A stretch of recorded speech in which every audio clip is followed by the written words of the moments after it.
आइए हज़रात, 4 मिसरों से क़िबला व काबा की पज़ीराई करने के लिए हाजिर करता हूँ मैं कि हक़ानियत को जुल्म छुपाने लगा था जब, हक़ानियत को जुल्म छुपाने लगा था जब, हमशीर ने दिलेर के तेवर दिखा दिए। हक़ानियत को जुल्म छुपाने लगा था जब, हमशीर ने दिलेर के तेवर दिखा दिए। तकरीर की है इस तरह दरबारे शाम में, तकरीर की है इस तरह दरबारे शाम में। ज़ैनब ने तख्ते शाम के तख्ते हिला दिए, ज़ैनब ने तख्ते शाम के तख्ते हिला दिए। आइए हज़रात, इन 4 मिसरों से हम गुज़ार इज्जत नायब वाली जनाब मौलाना सैयद मोहम्मद हुसैनी साहब मुज़फ़्फ़रनगरी की खिदमत में क्या आप जब एक बार हो के अपने बसीरत अफ़रोज़ बयान से मोमिनीन के क़ुलूब को मुनव्वर फरमाए। आप हज़रात से गुजारिश है कि नारे सल्लल्लाहु अलैहि फरमाए।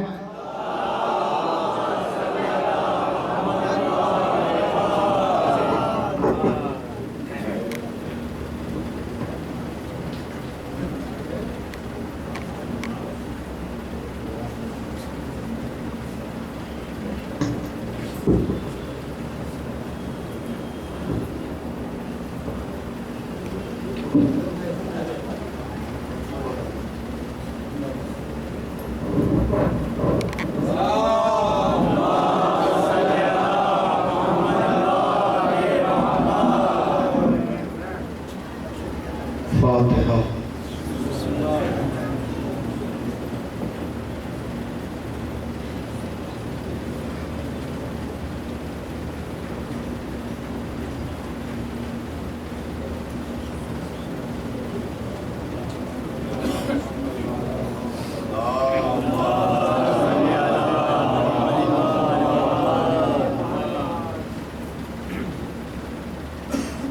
हज़रात गुज़ारिश है कि एक मरतबा सूरह अलहम्द और 3 मरतबा सूरह इखलास के साथ फरमाकर मरहुमा मग़फ़ूरा शमीम फ़ातिमा बिन्त ज़फ़रिया हुसैन बिन अब्बास इब्न बशीर हुसैन ज़हूर अब्बास इब्न अली अब्बास की ज़िक्र साथ फरमा।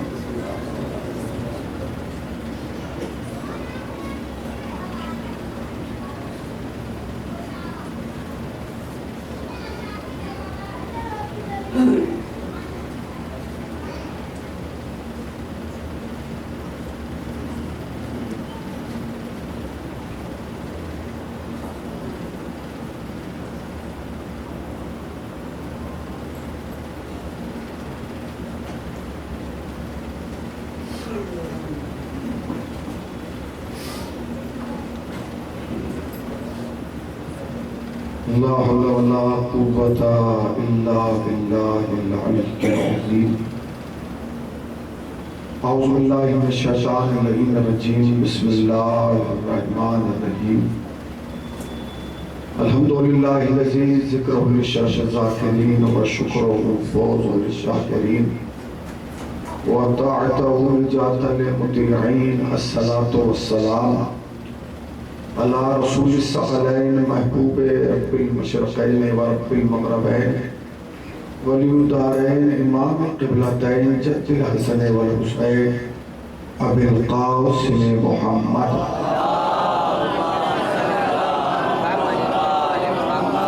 अम्मा बअद फ़क़द क़ाल अल्लाहु सुब्हानहु तबारक व तआला व क़ौलुहुल हक़। बिस्मिल्लाहिर रहमानिर रहीम। फ़स्अलू अहल ज़िक्र इन कुन्तुम ला तअलमून। सल्लल्लाहु अलैहि व मुहम्मद व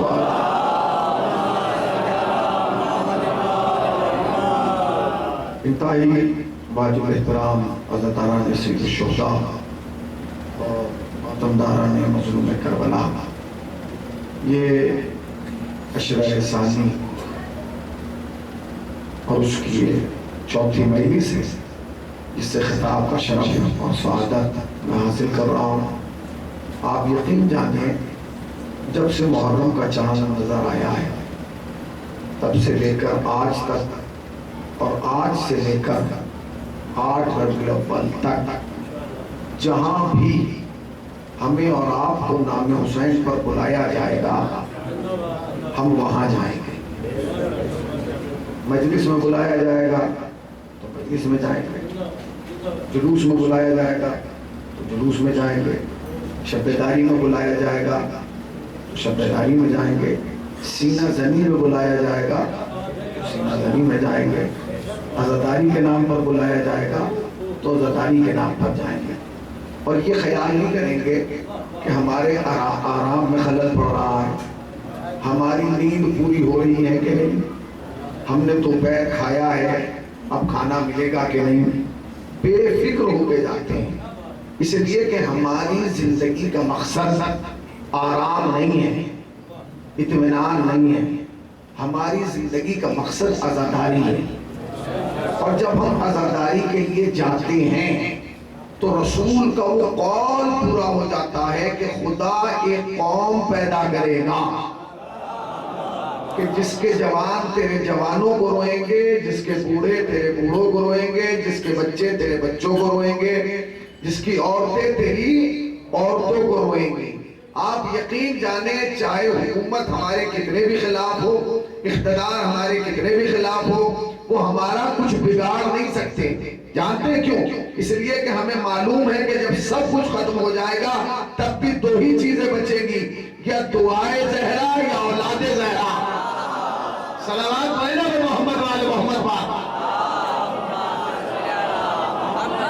दो ही चीजें आखिर में बचना है, या दुआए ज़हरा बचेगी या औलादे ज़हरा बचेगी। और ये कायनात याद रखिएगा, इस वक्त एक खलफिशार है पूरी दुनिया में अली वलीउल्लाह को लेके। आप देख रहे हैं एक हंगामा मचा हुआ है, जिसे देखिए वो अली वलीउल्लाह के खिलाफ बोल रहा है कि अली वलीउल्लाह बंद होना चाहिए, ये आज़ानें बंद होना चाहिए जिसमें अली वलीउल्लाह की आवाजें आती हैं। मैं ये कह रहा हूँ किसी के बाप में दम है ही नहीं जो अली वलीउल्लाह को बंद करा दे। नहीं, मैं शायद लफ्ज कमजोर कह गया इसलिए आप खामोश रह गए। अली वलीउल्लाह के, मैंने ये कहा ना कि किसी के बाप में दम है ही नहीं। जो अली वलीउल्लाह के खिलाफ बोलता है वो वही बोलता है जिसके पास सब कुछ होता है, बाप नहीं होता। सलावत पढ़ने वाले मोहम्मद वाले मोहम्मद पाक। सब कुछ होता है मगर बाप नहीं होता। तो पूरी दुनिया में एक महाज है, कभी अज़ादारी के खिलाफ, कभी अली वलीउल्लाह के खिलाफ, कभी ताज़ियादारी के खिलाफ, कभी मातमदारी के खिलाफ। अच्छा, आप किस किस से लड़ेंगे और कहां तक लड़ेंगे? हमारे तो बस खेला होना है, या तो हम आज़ादारी कर लें या हम लड़ाई कर लें। और जो आज़ादारी करता है वो लड़ाई नहीं करता, और जो लड़ाई करता है वो आज़ादारी नहीं करता। अब आप अगर इस पैगाम को नहीं ले पाए तो मैं क्या करूं? जो आज़ादारी करता है वो लड़ाई नहीं करता, जो लड़ाई करता है वो। देखिए, पुराने जमाने में और आज के जमाने में फर्क यह है कि पहले दुश्मन बाहर था और वो बाहर से हमला कर रहा था, अब बाहर नहीं है। अब दुश्मन ड्रिल मशीन लेके कश्ती के अंदर बैठा है और वो सुराग कर रहा है। वो सुराग कैसे कर रहा है? अब वो नई नई चीजें ला रहा है निकाल के। कभी कहता है अलम बहुत ज्यादा हो गए हैं, बहुत अच्छी बात है। फिर दूसरे ने कहा कि हदीस किस्सा की कोई सनद नहीं है। तीसरे ने कहा कि जनाब कासिम की मेहंदी की कोई हकीकत नहीं है। तो सब क्यों सुन रहे थे? अब एक नया बयान आया, उन्होंने कहा शबी की कोई हैसियत नहीं है और शबी में असल की कोई कैफियत पैदा नहीं होती। मैं आपके जरिए पैगाम पहुंचाना चाहता हूं, अगर शबियों की कोई हकीकत नहीं थी तो फिर अली अकबर शबी रसूल कैसे है? कहां बैठे हैं जरा जानिए मैं क्या कह रहा हूं। अगर अगर अगर शबियों में दम नहीं था तो अली अकबर शबी रसूल कैसे है? अल्लाह ने अली अकबर को क्या बनाया है? बोलिए, कन्फर्म है शबी रसूल। और हुसैन का वो मरसिया है, मेरे अल्लाह गवाह है ना। अब वो जा रहा है तो सूरत में सीरत में तेरे रसूल से मुशाबा है। अब आप आगे बढ़िए, ये जितनी मस्जिदें कायनात में हैं ये असल है या शबी है? बोलिए, असल की शबी है ना। असल वहां है, शबिया यहाँ है और करीब। अगर शबी में असर नहीं है तो फिर मौलवी साहब हमें ये क्यों बताते हैं घर में पढ़ोगे तो इतना सवाब, मस्जिद में पढ़ोगे तो इतना सवाब? इसका मतलब यह है कि शबी में दम है। एक कदम और आप आगे बढ़े, एक कदम। अगर शबी में दम नहीं है तो पैगंबर इस्लाम के पास एक शख्स आया और सुनाने के बाद कहा या रसूलल्लाह आपने इरशाद फरमाया है कि जब कोई दुआ कबूल कराना हो तो सबसे पहले अपने माँ बाप की कब्र पे जाके दुआ करें। तो रसूलुल्लाह ने कहा पर मैं तो उस वक्त बहुत छोटा था जब माँ बाप का इंतकाल हो गया, मुझे तो पता भी नहीं कि माँ बाप की कब्र कहाँ है।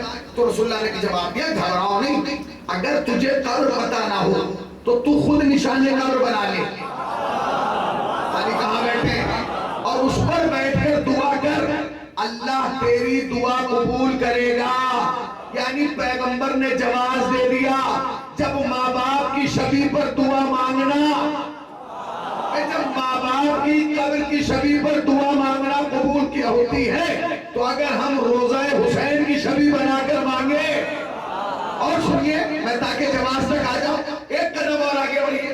पैगंबर इस्लाम शबे मेराज गए, अब जो देखा तो एक फरिश्ता है और चारों तरफ से हजारों फरिश्तों ने घेरा हुआ है।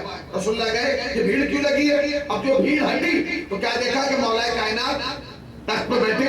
तो कहने लगे अली को तो मैं नीचे छोड़ के आया हूं, अली यहाँ कैसे आया? कहा या रसूलुल्लाह ये अली नहीं है, चूंकि आपने नबी एक हदीस इरशाद फरमाई थी कि अली के चेहरे को देखना इबादत है।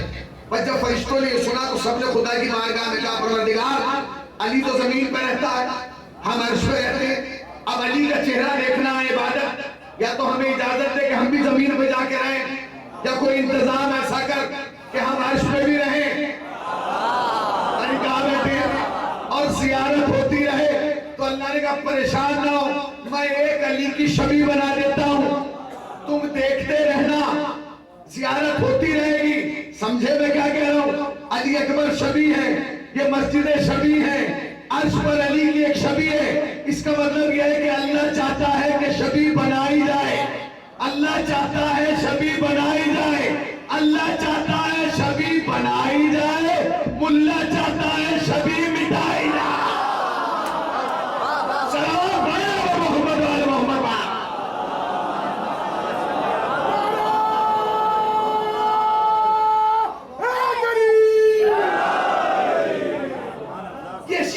कभी नहीं मिट सकते, ये आसार अज़ादारी कभी नहीं मिट सकते, क्योंकि इन पर दीन का इन्हिसार है, इन पर दीन का इन्हिसार है। अगर ये मिट गया तो आपके पास बचेगा क्या? आपके पास है क्या? आपके तारुफ का जरिया है क्या? मस्जिदें तो हर कबीले के पास 73 के पास मस्जिदें हैं। अगर आप मस्जिदें पेश करेंगे तो कहेंगे जैसे ये वैसे ही। एक आजादारी ऐसी है जो आपको जमाने से अलग करती है। अब बहुत सारे लोग सवाल करते हैं आप आजादारी क्यों करते हैं? भाई हुसैन शहीद हुए थे, हुसैन शहीद हुए तो हुसैन क्यों शहीद हुए? तो हुसैन करबला में आए थे इसलिए शहीद हो गए। हुसैन करबला में क्यों आए थे? तो हमारी कौम का बच्चा जवाब देता है इसलिए क्योंकि इस्लाम खतरे में था। अब मैं तकरीर शुरू कर रहा हूं, इस्लाम खतरे में था। फिर आपसे सवाल है, अगर हुसैन करबला में इसीलिए आए थे कि इस्लाम खतरे में था, स्टेज से लेके वहां तक, तो फिर तो बहुत देर कर दी हुसैन ने आने में। हुसैन तो 61 हिजरी में आए।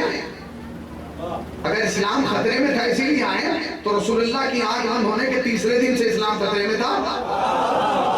जागिए जागिए जागिए, अगर इस्लाम खतरे में था इसीलिए हुसैन करबला में आए तो इधर रसूल की आंख बंद हुई है, इस्लाम खतरे में आ गया।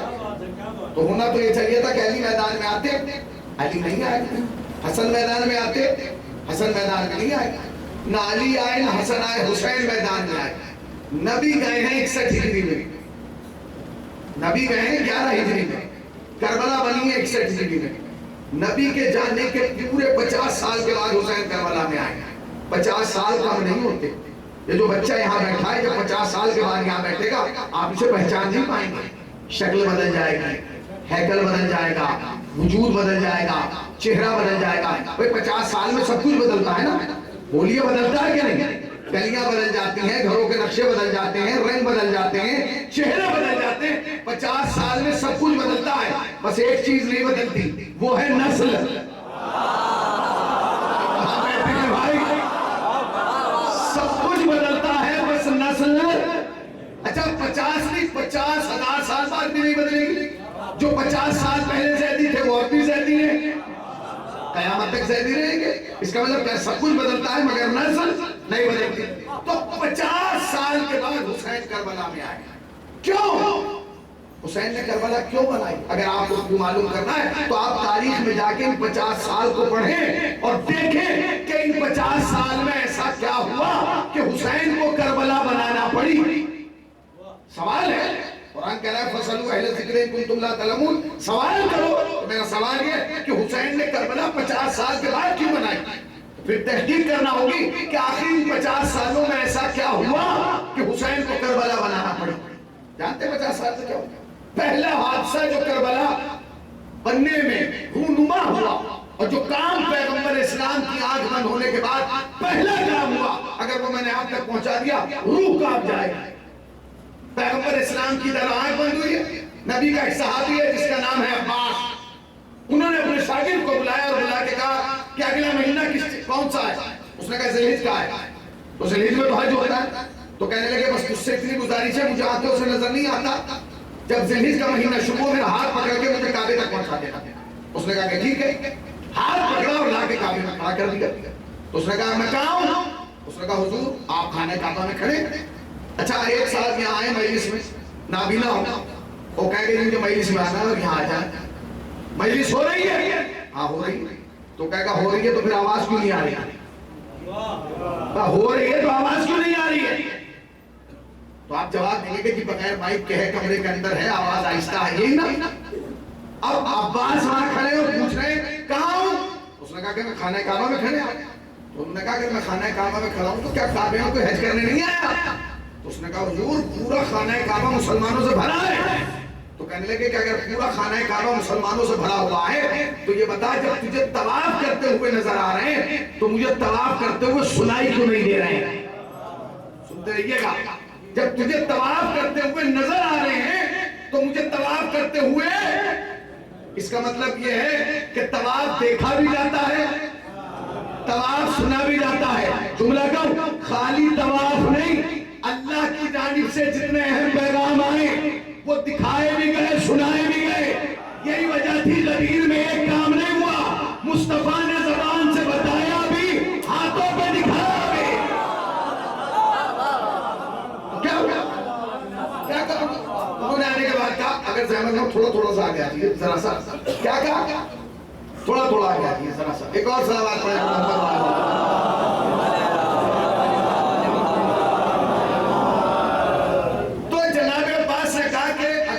दिखाई दे रहा है तो मुझे सुनाई क्यों नहीं दे रहा? भाई क्या सुनना चाहते थे?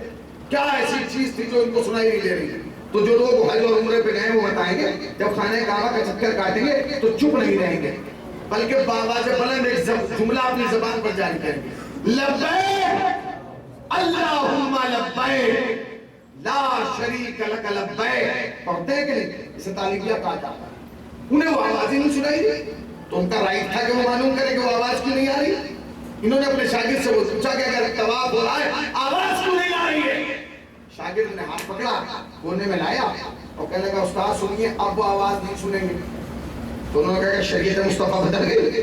उन्होंने कहा बदली नहीं है, ये जो शाम का बादशाह है ना, समझ गए ना, शाम का बादशाह यजीद का बाप, शाम के बादशाह ने हुक्म दिया है कि जिसे भी हज करना है चुपचाप करे, शोर गुल न मचाए, और अगर कोई शोर गुल मचाएगा तो आ जाए, सैनिकारों में कोई शोर गुल नहीं मचाएगा। पर नबी का सहाबी था, पक्का सहाबी था, सच्चा सहाबी था, असली सहाबी था। जलाल आ गया, कहने जरा मुझे काबे के पास ले गए। काबे के पास लाया गया, बूढ़े ने दोनों हाथों को बुलंद किया और बुलंद करने के बाद कहा लब्बैक अल्लाहुम्मा लब्बैक। तवाफ करते हुए हाजियों ने अब्बास को देखा, फिर एक दूसरे को देखा और कोहनियां मार के कहने लगे जब ये सहाबी होके नहीं मानता, जागिए जागिए, जब ये सहाबी होके नहीं मानता हम उम्मती होके क्यों माने? और लोगों ने अब्बास की आवाज में आवाज मिलाना शुरू कर दी। अगर उस रोज अब्बास आवाज बुलंद न करते तो 2021 में भी हज खामोश होता। सुनते रहिएगा, सबसे पहला काम पैगंबर इस्लाम की आंख बंद होने के बाद जो हुआ वो ये हुआ कि हज खामोश कर दिया गया, कह दिया गया कोई खाना काबा में शोर गुल नहीं मचाएगा। लोग चुप हो गए। ये तो अब्बास का एहसान था तो उन्होंने आवाज बुलंद कर दी। दूसरा काम क्या हुआ सुनी, नबी का एक दूसरा सहाबी है, जलीलुल कद्र सहाबी है, नाम है अब्दुल रहमान। लोग शक्ल से नहीं जानते, नाम से जानते हैं कि एक सहाबी है, मगर ये नहीं जानते कि ये शक्ल से नहीं जानते, नाम से सब जानते हैं। अब ये आए शाम, इन्होंने देखा कि शाम के जो सदर दरवाजा है जहां से एंट्री होना है, उस सदर दरवाजे पे 10 ऊंट खड़े हैं, 10, और 10 ऊंटों की हिफाजत के लिए 100 सिपाही खड़े। तो उन्होंने अपने सिपाही को अपने साथ जो था उसने बुलाकर सिपाही क्यों खड़े हैं? उसने कहा हुजूर कुछ ऊंट खड़े हैं बीच में, ऊंटों की हिफाजत कर रहे हैं। कहा अब नबी के सहाबी का जुमला है, सुन लीजिएगा। उसने कहा सर देख क्या कि ये ऊंट किस नस्ल के हैं, नहीं पहुंचे आप, जब देख क्या कि ये ऊंट किस नस्ल के हैं। अब सुनेंगे, वो गया और आया, उसने कहा कि हुजूर ये तो मामूली नस्ल के ऊंट हैं, इसलिए अरबों में ऊंट भी नस्ल देख के रखे जाते थे। मैं क्या करूं, हर जुमले की वजाहत रह रही है। अरबों में ऊंट भी नस्ल देख के रखे जाते थे, हमें यही तो अफसोस है कि तुम ऊंट तो नस्ल देख के रख रहे थे और बादशाह बगैर नस्ल देख के बना दिया। सलाम पढ़े मोहम्मद मोहम्मद।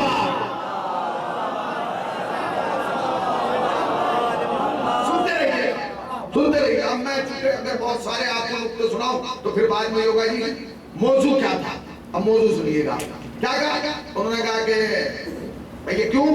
तो वो गए, उन्होंने कहा बूढ़े आदमी थे, एक सिपाही को बुला के कहा कि पागल हो गए, तुम्हारा दिमाग खराब है, इतनी गर्मी में कि अरब की इस दीवार से चिड़िया होकर इस दीवार पे नहीं जा सकती, बीच में गिर जाएगी चकरा के, तुम ऐसी गर्मी में इस ऊंट की हिफाजत के लिए खड़े हो। उसने कहा बड़े मियां आपको नजर नहीं आ रहा, हम ऊंट की हिफाजत नहीं कर रहे हैं। फिर इधर आइए आपको दिखाते हैं। अब जो दूसरी साइड में गए तो जिस कलर का ऊंट था उसी कलर की मशकीजा बनी हुई, और जितना बड़ा शिकम ऊंट का उतनी बड़ी मशकीजा। तो कहने लगे हम तो इसकी हिफाजत कर रहे हैं। तो उन्होंने कहा इस मशकीजा में क्या है? हीरे जवाहरात है, कुछ नहीं। कहा तो फिर हिफाजत क्यों कर रहा हूं? इसमें रूम से शराब लाए हैं, इसके लिए बादशाह के लिए, उसकी हिफाजत करते हुए हम आ रहे हैं। अब नबी का पक्का सहाबी था, सच्चा सहाबी था, असली सहाबी था। उसने बगल में खड़े हुए सिपाही से नेज़ा लिया और जल्दी जल्दी मशकीजों में घोप दिया, शराब बहने लगी। सिपाहियों ने ऊंटों को छोड़ के बड़े मियां का हाथ पकड़ लिया। उन्होंने कहा मुझे क्यों पकड़ रहा हो? चलो। तुम्हें कहाँ लेके जाओगे? भाई बादशाह के पास कुछ तो लेके जाएंगे, शराब तो तुमने बहा दी। अब जो तारीख का जुमला है वो सुनो। तारीख कहती है कि बादशाह नीम नशे में था, आधे नशे की हालत में था और तख्त पर बैठा। सामने से अब्दुर्रहमान को दाखिल किया गया। पहला जुमला बादशाह ने कहा ये बूढ़ा कौन है? उन्होंने कहा हुजूर ये बूढ़ा नहीं, नबी के सहाबी हैं। कहोगा यहाँ क्यों आया है? हुजूर आया नहीं, हम लेके आए। क्यों लाए हो? इन्होंने जुर्म किया है। जुर्म क्या किया? कि वो जो शराब आपके लिए हम रूम से ला रहे थे ना, उसने दरवाजे पे सारी बहा दी, जितनी चढ़ी थी समुद्री। और पहला जुमला बादशाह ने कहा इतना बड़ा जुर्म करके भी ये जिंदा है? तो फिर इसकी गर्दन मार दो, कत्ल कर दो। सिपाही तलवार लेके आगे बढ़ा, तलवार जैसे उठाई, तारीख में एक और किरदार है जो आपको पहले से याद है, अमर यास। वो कूद के सामने आया और उसने कहा बादशाह सलामत, अगर जान की अमान पाऊं तो एक बात कहूं। कहो इन्हें न मारो, मुझे मार दो, इन्हें कत्ल मत करो, मुझे कत्ल कर दो, इन्हें फना के घाट मत उतारो, मुझे फना के घाट उतारो। बादशाह बहुत गुस्सा हुआ। बादशाह ने कहा मैंने नमक हराम बहुत से देखे, कुछ जैसा नहीं। तो हुआ क्या? कहता खिला मैं रहा हूं, पिला मैं रहा हूं, नाज नखरे मैं उठा रहा हूं और बचा तू इस बूढ़े को है। अब जो उसने जुमला कहा वो सुनिए। उसने कहा बादशाह मैं अब भी इस बूढ़े को नहीं तुझे ही बचा रहा हूं। कहा क्यों? कहा ये है नबी का सहाबी। अल्लाह अकबर, अल्लाह अकबर। ये है नबी का सहाबी।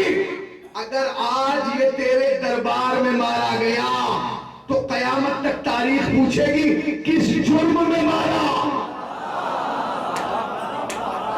पहुंचे नहीं आप? किस जुर्म में मारा? खता क्या थी, जुर्म क्या था, ये सजा किस बात की दी गई? और जब हम लोगों को ये बताएंगे कि इसने शराब के खिलाफ आवाज बुलंद की थी तो हमारी तो कहानी खत्म हो जाएगी। क्यों? क्योंकि जैसे ही हम कहेंगे कि इसने शराब के खिलाफ कयाम किया, पूरी कौम समझ जाएगी कि अगर शरीयत मुस्तफा में शराब पीना जायज होती तो नबी का सहाबी के खिलाफ आवाज बुलंद। समझे आप क्या हुआ? समझ गया? इसका मतलब यह है कि शाम के लोगों में ये हिस्सी खत्म हो गई थी कि शराब पीना जायज है, नाजायज है। अच्छा, हिस्स कौन पैदा करता है? जो मिंबर को होता है। वहां तो मुश्किल ये थी कि ऊपर वाला भी पी रहा था, नीचे वाले भी पी रहे थे। तो पहला काम जो पैगंबर की आंख बंद होने के बाद हुआ वो ये हुआ कि अल्लाह के घर में अल्लाह की लब्बैक बंद कर दी गई। दूसरा काम ये हुआ कि शराब आम कर दी गई, लोगों के अंदर से हिस्स खत्म कर दी गई थी कि शराब पीना जायज है या नाजायज है। तीसरा काम समझिए, तारीख का एक और बहुत बड़ा नाम है सहाबियत की दुनिया का, अबू अय्यूब अंसारी। अबू अय्यूब अंसारी आए शाम रसूलुल्लाह के बाद। अब अबू अय्यूब अंसारी वो वाहिद शख्सियत है सहाबियत की दुनिया की जिनके लिए एक फिजा ये बनाई गई थी कि जिस घर में भी ये कदम रख देगा उस घर से बरकत जाएगी नहीं और उस घर में नहुसत आएगी नहीं। तो भाई क्यों? भाई किसी आदमी की कोई फजीलत हो तो वो फजीलत का कोई सबब तो होगा। भाई इनकी मैं इज्जत कराऊंगी, ये क्यों है? हकीम जी है, तो एक सबब हुआ ना। मोहसिन साहब की क्यों इज्जत है? क्योंकि शायर है। चाचा हैदर की क्यों इज्जत है? क्योंकि मामू ये मर्सिया खान है। हर आदमी की इज्जत का एक सबब है। अब आप जो इनकी इज्जत कर रहे हैं उसका सबब क्या है? तारीख पढ़ के देखिए। क्या कभी इसने सितारा बुलाया, सूरज पलटाया, मुर्दा जिलाया? कुछ भी नहीं। ना वो अय्यूब अंसारी ने कभी सितारा बुलाया, ना सूरज पलटाया, ना मुर्दा जिलाया। मगर इज्जत इतनी है कि लोग ये समझते हैं कि अगर ये घर में कदम रख देगा तो बरकत जाएगी नहीं, नहुसत। फिर मैंने तारीख पढ़ी कि इसकी फजीलत ढूंढो कि क्यों है ये ऐसा बाफजल। तो बाद में पता चला कि इनकी पूरी जिंदगी की एक ही फजीलत है। वो फजीलत ये है कि इनके दरवाजे पे मोहम्मद का नाका बैठा था। बस जिस दिन से मोहम्मद का नाका बैठा मुसलमानों ने इज्जत करना शुरू कर दी। अब जुमला कहूं, कितना भोला हो गया मुसलमान जिसके दरवाजे पे मोहम्मद का नाका बैठे उसका तो एहतराम करे, और जिनके लिए मोहम्मद खुद नाका बन जाए।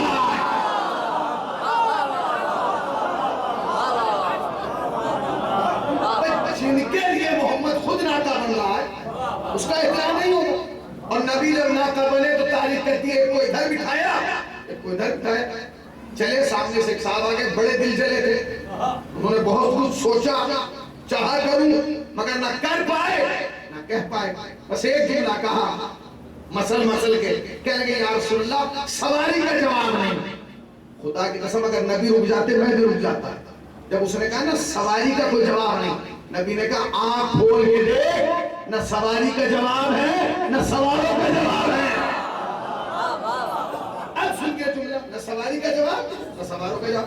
तो आगे बढ़ा, उसने कहा या रसूलल्लाह एक बच्चे को मुझे दे दीजिए। आपने दोनों को उठाया हुआ है। नबी ने बच्चा दिया? नहीं दिया। उसने तो मांगा कि एक बच्चे को मुझे दे दीजिए। नबी ने दिया? बच्चा नहीं दिया, जवाब दिया। नबी ने कहा पीछे हटो, फूल जिस पेड़ के होते हैं, कहां बैठे आप? पीछे हट। फूल जिस पेड़ के होते हैं उसी की शाख पर अच्छे लगते हैं। और तुझे कैसे दे दूं? तेरे तो बगीचे का आलम ये है कि तेरे बगीचे से एक टहनी लेके मैंने अपने शहर में लगाई थी, वो भी बाहर निकल गई।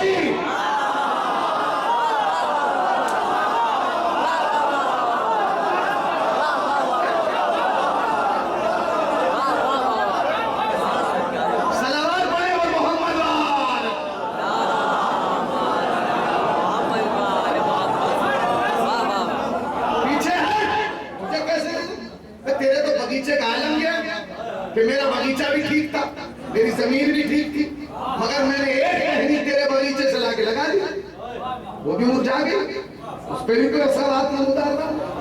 तुझे कैसे? तो क्या हुआ? ये आए शाम। अब कितने काम हो गए? 2 काम हो गए, अब तीसरा काम था। अब जो शाम आए तो पूरा शाम सिमट के बाहर आ गया। हुजूर मेरे घर, हुजूर। अब किस किस को हुजूर बना के? जो हुजूर हो जाते हैं वो किसी को मना नहीं करते। याद रखिएगा, 2 आदमी कभी मना नहीं करते किसी को। एक वो जो हुजूर बन जाए, दूसरा वो जो हजरत बन जाए। हुजूर हमारे घर, हजरत हमारे घर। चलो कोई बात नहीं, तुम्हारे घर भी चले। कल इसी गली से नंबर लगा लेते। पहले घर में गए, इस्तग़फ़ार पढ़ के वापस। दूसरे घर में गए इस्तगफार पढ़ के वापस, तीसरे घर में गए इस्तगफार पढ़ के वापस, चौथे में गए। अब हमारा तो मिजाज ही है ना हमारी कौम का कि अगर किसी के यहाँ मुहर्रम में जुलजना ना जाए तो हम पूरे साल से टारगेट किए रखते हैं, इसकी क्या बात, इसके घर तो मौला नहीं जाते, छोड़ो इससे क्या बात करना, इसके यहाँ तो आज मुहर्रम को घोड़ा नहीं गया था। ठीक है भाई, अब वहां तो साहबी सब कुछ लुटा के साहबियत तो बची है और यही घर जाने को तैयार नहीं है। अब जिसके घर लेके जा रहे हैं इस्तगफार पढ़ के वापस, इस्तगफार पढ़ के वापस।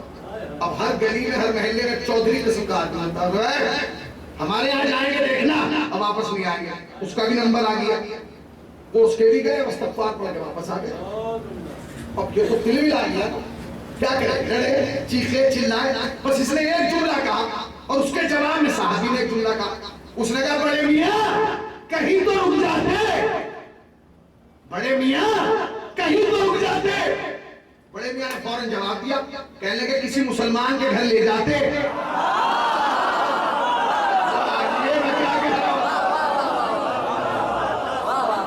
बड़े मियां कहीं तो रुक जाते, उसने कहा किसी मुसलमान के घर ले जाते, तो कहने लगे ये क्या आपको क्रिश्चियन लेके गए, ईसाई लेके गए, तिलकधारी लेके गए, घंटी बजाने वाले लेके गए, कौन, ये सब मुसलमान है।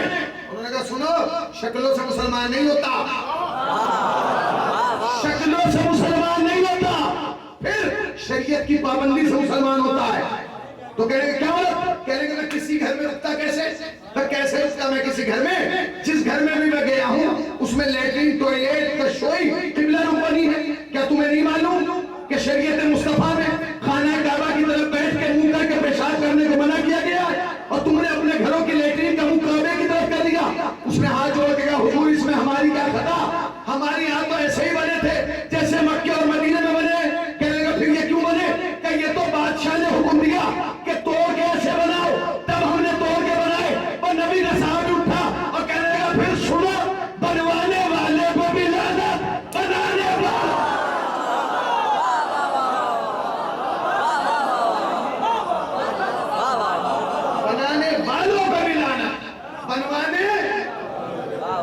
बनवाने वालों को मतलब समझा, यानी शाम के बादशाह ने शाम के हर शख्स को हुक्म दिया था कि अपनी तशोई टॉयलेट तोड़ के किबला रूम बना। उसने कहा तो कहती अब तो शाम में सारे ऐसे ही हैं, यहाँ एक भी मकान ऐसा नहीं है, सारे ऐसे ही, इसलिए कि सबके बादशाह ने जो आगे बनवाई। उन्होंने कहा तो हम रुके नहीं, वो वापस चले। अब जो वापस चले तो बादशाह को पता चला कि अबू अय्यूब अंसारी तो वापस जा रहे हैं। अच्छा अबू अय्यूब अंसारी एक बड़ा साहबी है। अब जो वापस चले तो पीछे पीछे सिपाही दौड़ने लगे, जोर चलिए। उन्होंने कहा, कहने लगे आपको अमीर ने बुलाया है, अमीर ने बुलाया है। अबू अय्यूब अंसारी ने ऊपर से नीचे तक देखा, कहने लगे इस फकीरों के शहर में अमीर कौन आ गया, इस फकीरों के शहर में। तो कहने लगे हमारे जनाबे अमीर। तो कहेंगे मैं नहीं जाऊंगा। उन्होंने तलवार निकाल, कमाल है आज झंडे निकलते हैं, कल तलवारें निकली थी। चलिए वरना हुक्म है जिंदा लेके जाए मुर्दात को जाना होगा। जान का चला वाजिब है। अबू अय्यूब अंसारी का चलो चले।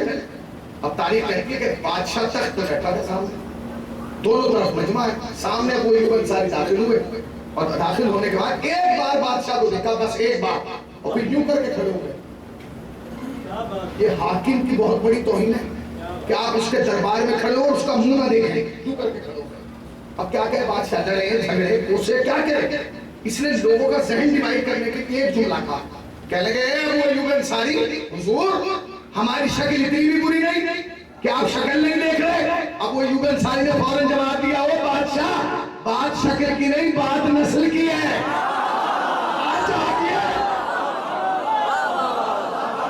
शक्ल की नहीं बात नस्ल की है, और बात नस्ल की नहीं बात असल की है, बात असल की नहीं बात फसल की है।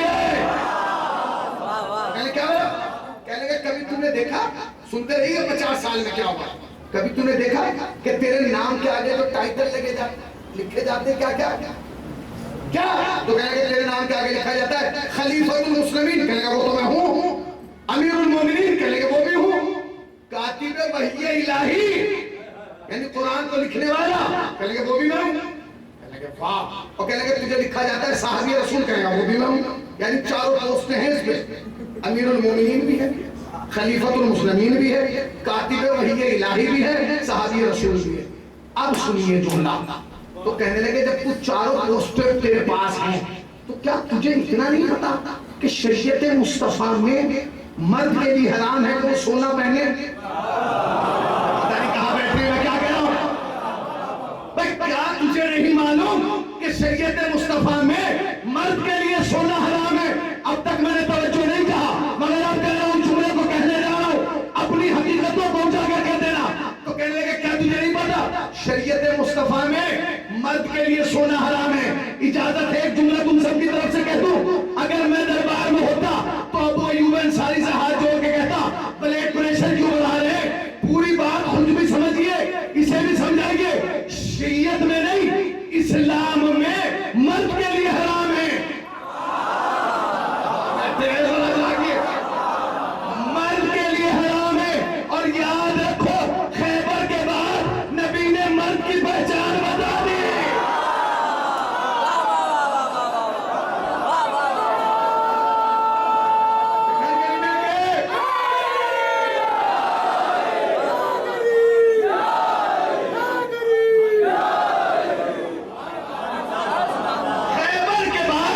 मुस्तफा ने मर्द की पहचान बता दी और नबी ने बताया कि दाढ़ी मूंछ वाले को मर्द नहीं कहते, मर्द उसे कहते हैं कि मैदान छोड़ के न भागे। तो कितने काम हो गए? आज खामोश कर दिया गया, शराब जायज कर दी गई, घरों के नक्शे बदल दिए गए, मर्द सोना पहनने लगे। अच्छा मर्द क्या? फिर सुन लीजिए, इस्लाम में मर्द के लिए सोना, बोलिए ना, नहीं नहीं ऐसे नहीं, सब दिन से बोले, इस्लाम में मर्द के लिए साहब क्लियर है? मैं गलत कह रहा हूं? अगर मैं गलत कह रहा हूं आप टोक दीजिएगा भाई। इस्लाम में मर्द के लिए सब लेके बोले ना, सोना, ये वाला सोना नहीं, पहनने वाला। इस्लाम में मर्द के लिए सोना कमाल है। सबको पता है कि इस्लाम में मर्द के लिए सोना हराम है, मगर जब दूल्हा बन के जाते हैं तो सास सोने की अंगूठी लेके आते हैं। अब दो सूरतें हैं, या तो उसे इस्लाम नहीं पता या वो तुम्हें मर्द नहीं मानती।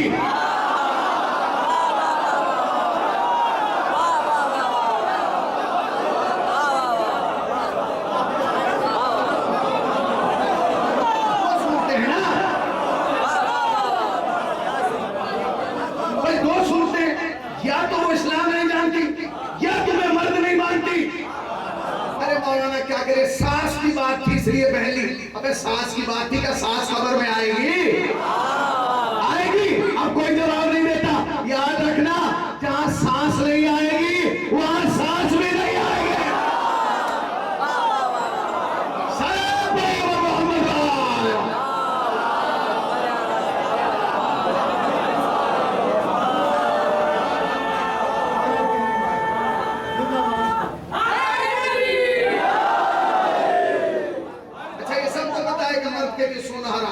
इसलिए उसे वहां से बहन कह के निकाह के टाइम दूर रखेगा, इसे दूर रखो, हराम है। तो बहन क्यों नहीं? मौलाना 51,000 रुपए तोला होगा। मेरे भाई, दुनिया में सबसे कीमती शय जो है ना, सबसे कीमती चीज लानत है, वो जल्दी से नहीं मिलती। उसके लिए आदमी को कम से कम यजीद बनना पड़ता है। वो तुम बेबसा ले रहे हो। पता चला 51,000 की अंगूठी मिली है, 51 करोड़ की लानतें मिल गई हैं। जब हराम है तो हराम है। आपने पहली सास पहना रही थी तो पहले सास से पूछ के तुझे मर्द मानती आएगा नहीं। अब आप आगे बढ़ी। अब दूसरी चीज, अब वो यूब अंसारी ने क्या कहा, तू जब जानता है कि शरीयत मुस्तफा में मर्द के लिए सोना हराम है, सोने के जेवर क्यों पहने बैठा है? चुप। अब दूसरा जुमला उन्होंने फिर कहा, कहने लगे वो बादशाह का तुझे नहीं पता कि शरीयत मुस्तफा में इंसान को मना किया गया है कि वो दरिंदे की खाल पर ना बैठे, बकरे की खाल पर बैठ जाए, हिरन की खाल पर बैठ जाए, मगर शेर दरिंदे की खाल पे, क्योंकि इससे दिल क्या होता है? सख्त हो जाता है, संदिल हो जाता है। क्या कहा? शरीयत मुस्तफा में मना किया गया है कि इंसान दरिंदे की खाल पर ना बैठे। और जो कह के गुस्सा हो गए, नाराज हो गए, नाराज हो गए कि क्यों बैठ रहा है। मेरा दिल चाहता है फिर कहूं आप सबकी तरफ से जाके, पूरी बात खुद भी समझो, इसे भी समझाओ। शरीयत मुस्तफा में इंसान को मना किया गया है।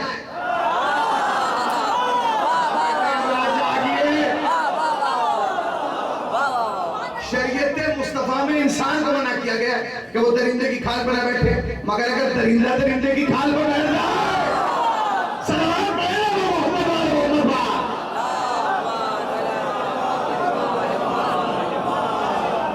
कितने काम हो रहे हैं, आज खामोश कर दिया गया, शराब जायज कर दी, घरों के नक्शे बदल दिए गए, मर्द सोना पहनने लगे इंसान।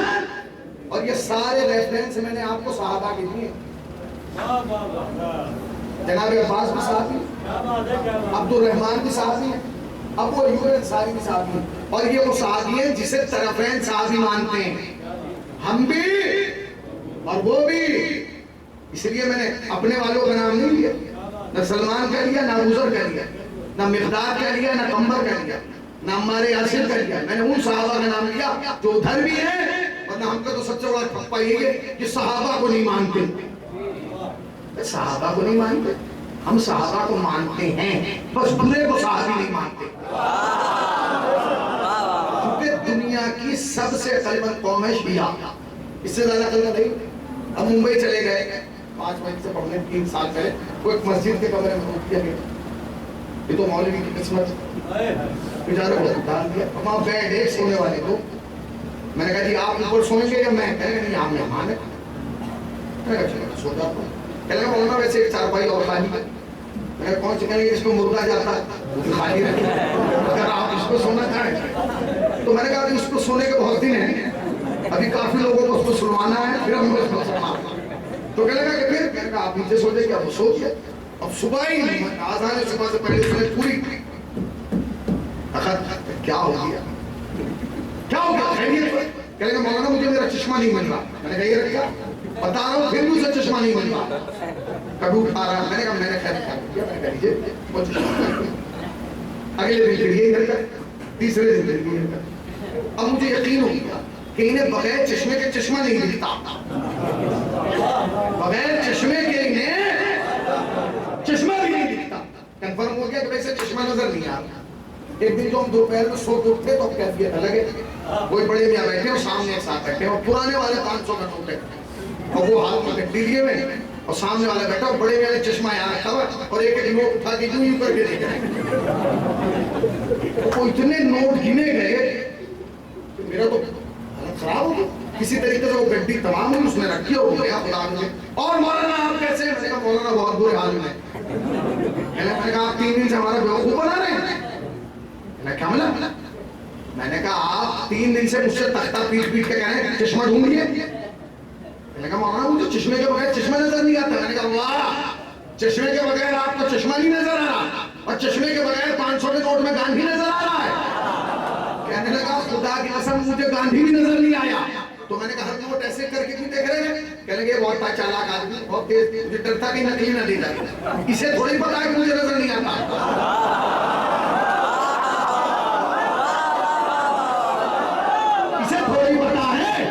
मुझे नजर नहीं आता। तो मैंने कहा फिर? कहने लगे इसे प्रेशर में लेने के लिए मैं ऐसे ऐसे करके देख रहा था, नजर मुझे कुछ भी नहीं आ रहा था, ताकि ये प्रेशर में रहे। मैं देखता रहा, मैं उसी दिन समझ गया इस शिया कौम को कोई नहीं हरा सकता। इसलिए कहने लगे 500 की गड्डी बगैर देखे नहीं रहती, साहबियत का गड्ढा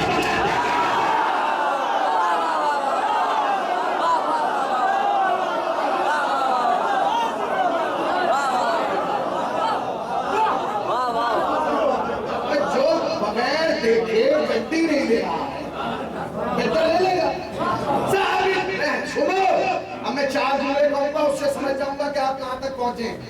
5वां नहीं कहूंगा। हमारे यहाँ हर चीज का एक मयार है। हमारे यहाँ झंडा अलग है, अलम अलग है। हमारे यहाँ मिंबर अलग है, सीना अलग है। हमारे यहाँ मौलवी अलग है, मुल्ला अलग है। हमारे यहाँ हाफिज अलग है, मुहाफिज अलग है। इम्तियाज है। हमारे यहाँ हर चीज बराबर नहीं है। शिया कौम के बच्चों को बचपन में बता दिया जाता है, बेटे सुन, याद रखना ये है। और माँ ऐसा पढ़ा के जाती है कि सब सबक भूल जाता है, वो नहीं भूलता, वो नहीं भूलता। आप कहते साहब हमारे यहाँ, अब मैं जुमला कह रहा हूँ, हमारे यहाँ हर भागने, दौड़ने, कूदने, फांदने वाले को सहाबी नहीं कहा जाता।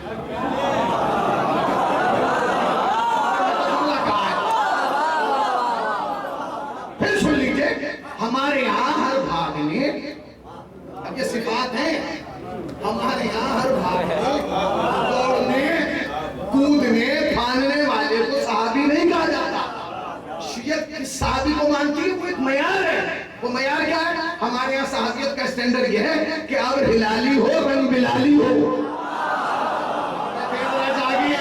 पूछते हो ना कैसे सहाबी को मानते हैं? अब हिलाली हो, रंग बिलाली हो, कामिलुल ईमान हो, नाम जनाबे सलमान हो, माल हो तो बेजर, इल्म हो तो अबूजर, अर्श में हो तो तारे, फर्श में हो तो हिदायत के मीनारे, कुरान के साथ हो तो कुरान के पारे, अहले बैत के साथ हो तो सारे हमारे।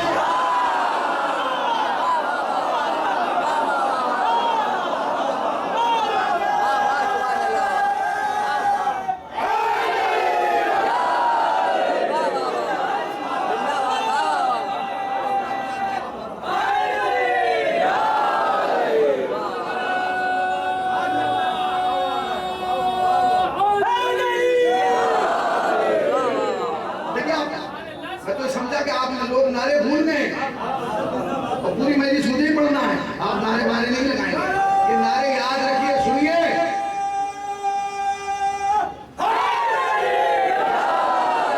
इसलिए कि गदीर से हमें बहुत कुछ मिला, उसी में नारे भी मिले, तराने भी मिले, चेहरे भी मिले, और जिन्होंने गदीर को छोड़ा उन्हें आज तक कुछ नहीं मिला। आप जाके देख लीजिए, उन्होंने गदीर को छोड़ा तो आज तक तो उन्हें ढंग का चेहरा नहीं मिला। वहां से लेके आज के मुफ्ती तक के चेहरे देख लीजिए, अरे कहाँ बैठे भाई, वहां से लेके आज तक के सारे मुफ्तियों के चेहरे देखिए, किसी की नाक टेढ़ी, किसी का मुंह टेढ़ा, किसी की आंख काली, और आप हमारे वालों के चेहरे देख लीजिए,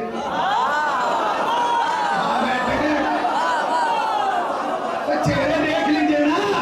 इन्हीं का चेहरा तो देख के दुनिया समझती है जब गुलाम ऐसे इमाम कैसा।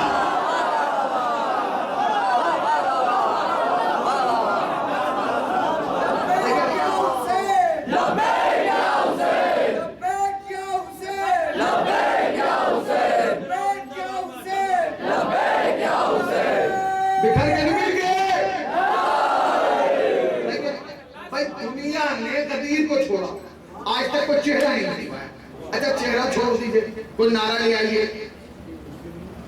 भाई, नारे हैदरी की टक्कर को कोई नारा ले आइए, अली के चेहरे की टक्कर को कोई चेहरा नहीं ला पाए, नारे की टक्कर को कोई नारा नहीं ले पाए।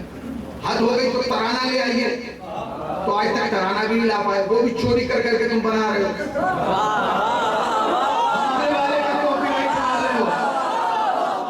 एक बच्चे ने, इस कौम के इतने से बच्चे ने तराना पढ़ दिया, जानम फिदाए हैदर, तुम्हारे हजम नहीं हुआ, तुमने नई नई जानम बना दी।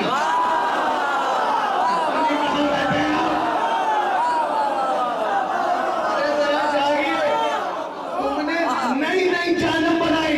अब मैं तुम्हें कह रहा हूं, तुमने उन्हें जानम बनाया जो न लतीफ में फिदा रही थी, न काफिया में फिदा रही थी।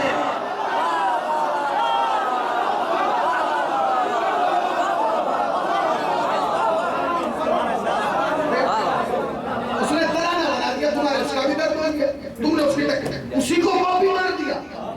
वो था जानम फिदाए है, तुम नई नई जानम ला, वो जानम जो न शरीयत में फिटा रही है, न शियत में फिटा रही है, न शियत में फिटा रही है।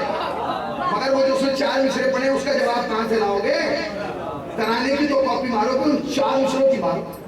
वो जो उसने शुरू में पढ़े, दुआई देगा कोई चीख चीख करे, फिर खिलाफे दीन नहीं है अली कहना, खिलाफे दीन नहीं है। वो अपनी माँ की शिकायत करेगा महशर में कि उसने क्यों न सिखाया अली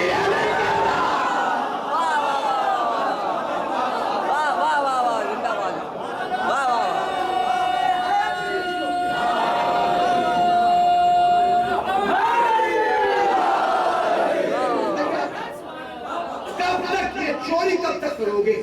चोरी कुछ तो अपना बना लो, कुछ तो अपना बनाओ। हमने जुलूस ऐसा निकाले, तुमने जुलूस साहबा बना, हमने अलम निकाला, तुमने झंडा निकाल। हमने सुलझाना निकाला, तुम ऊँट निकाल रहे हो। कुछ तो अपना करो। कब तक शियत के मुकाबले में कब तक जमाना भीख मांगेगा? मांगेगा क्या? जिसने अहले बैत के दरवाजे को छोड़ा उसे जिंदगी भर भीख मांगना मांगना पड़ेगा। आगे रसूलुल्लाह, या रसूलुल्लाह ये आजाद गलत देता है। नबी ने कहा क्या गलत क्या देता है? कहने ये शीन नहीं कहता, सीन कहता है। झगड़ा ये चला आ रहा है तक।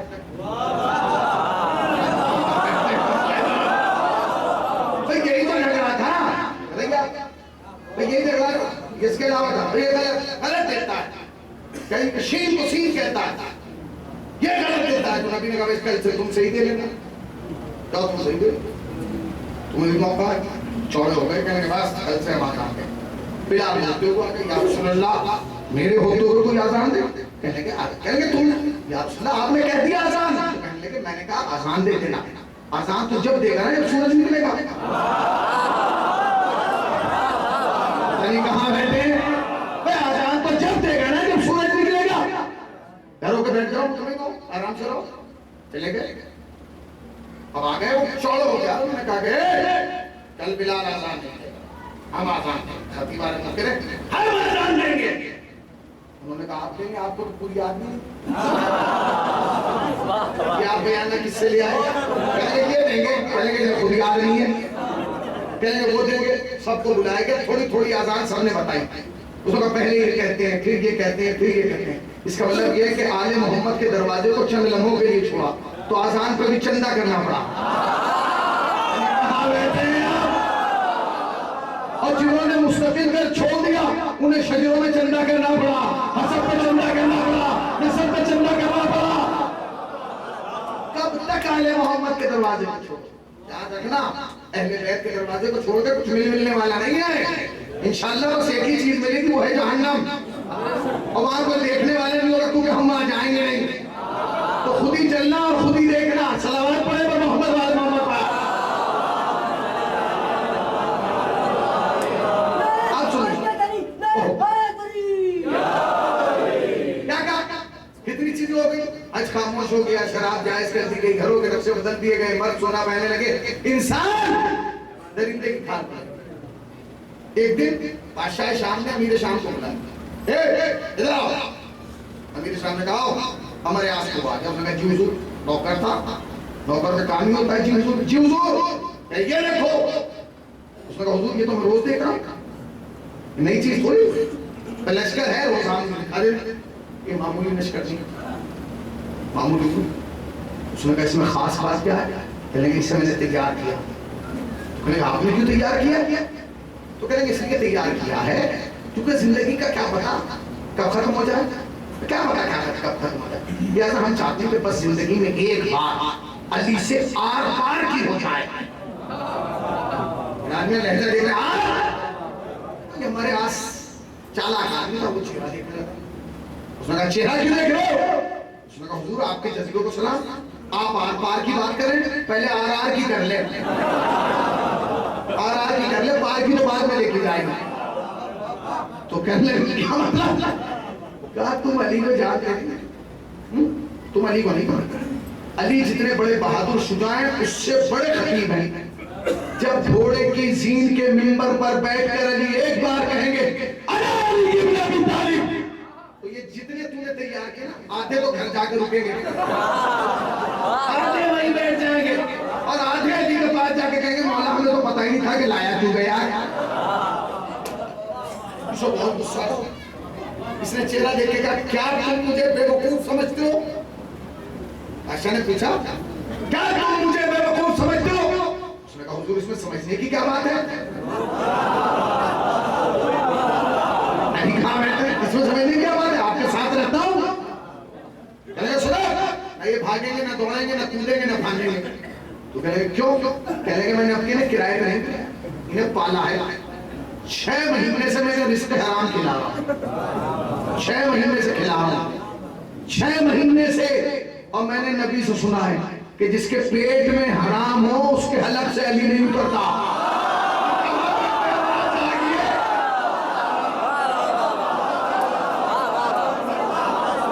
जिसके पेट में हराम हो। अब जुमला तो दुश्मन का है भाई, जुमला दुश्मन का है, मगर बात सही है, जिसके भी पेट में हराम होगा ना उसके हलक से फजाइल उतरेंगे, ना मजलिसें उतरेंगी, ना नारे उतरेंगे, ना कसीदे उतरेंगे, ना महफिलें उतरेंगी, कुछ नहीं। पेट में हराम है क्या मतलब? सुनो, इसके पेट में हराम होता उसकी समझ में नहीं आता, इनके पेट में हराम, अभी कुछ भी बोल दें इनकी समझ में नहीं आएगा। उसी दिन मुझे समझ में आया कि याद रखना, दो आदमियों की समझ में कभी अली आ ही नहीं सकता। एक वो जिसका लुकमा हराम है, दूसरे वो जिसका लुत्फा हराम है।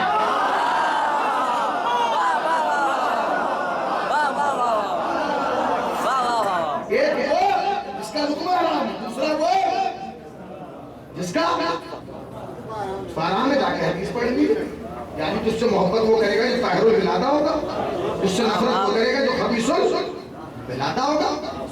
तो कहेगा फिर लश्कर देख, लश्कर देखना आगे। अब इन्हें बोलने का होता था, इन्होंने राय तो दी कि ना कोई भागेगा ना कोई दौड़ेगा। उसने कहा हुजूर अगर इनमें कोई अली वाला आगे छूट गया, और उसने मैदान में जाने से पहले यहीं बैठ के किससे सुना दिए कि अली ऐसे लड़ते हैं और ऐसे तलवार चलती है और यूं चलती है और यूं मारते हैं, कि तुम वहां जाएंगे नहीं, यहीं से भाग जाएंगे। सुनाना तो बहुत दूर बात। जब वो 3-4 दिन बैठ के रोज ये सुनाएगा कि अली ऐसे मारता है ऐसे, तो जाएंगे नहीं। फिर आप क्या करेंगे? फिर क्या करते? ये तो बात मेरे दिमाग में आई नहीं, इसलिए मैंने इसकी काट नहीं सोची। ये तो तूने राय दी है। तो कहेंगे फिर तो कहेंगे मैं तो जा रहा हूँ सोने, और तू जा लश्कर में, और इस पूरे लश्कर में ढूंढ के आ गया अली वाला कौन है। ये लीजिए, जो खोलेगा वही हंसेगा। जाओ ढूंढो। चला गया, 3 दिन परेशान, मच्छर काटना है, दौड़ा हुआ। बादशाह ने कहा कोई अली वाला मिला? कोई नहीं मिला। खुश हो गया, कहेगा भाई कोई नहीं मिला। तो कहेगा अगर होता तो मिलता। अच्छा हमारे आस तो फूका हुआ था। उसने कहा बादशाह सलामत, बात सुनो, मुझे ना मिलना इस बात की दलील नहीं है कि नहीं है। तुम इन अली वालों को जानते नहीं, ये जब चाहते हैं तब दिखते हैं, जब चाहते हैं गायब हो जाते हैं।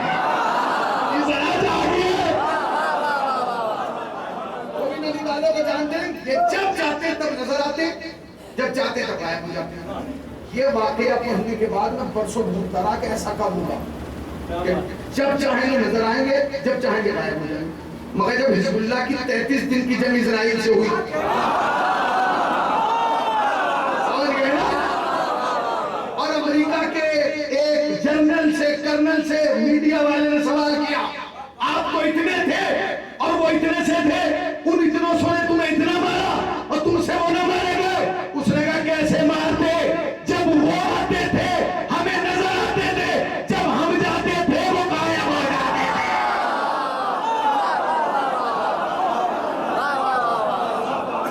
हम जाते थे वो गायब हो जाते थे, मिले ही नहीं। क्या करें? कोई नहीं, मुझे ना मिलना इस बात की लगी नहीं। ये अली वाले अपने मिजाज के होते हैं, जब चाहते हैं तब गायब हो जाते। दूसरा का क्या होगा?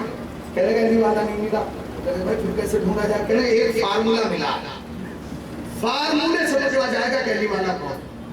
इसका मतलब अली वाला पहले भी नहीं पकड़ा गया बगैर फार्मूले। तो आज कैसे पकड़ लेगा तू हमें बगैर फार्मूले के? फार्मूला बना।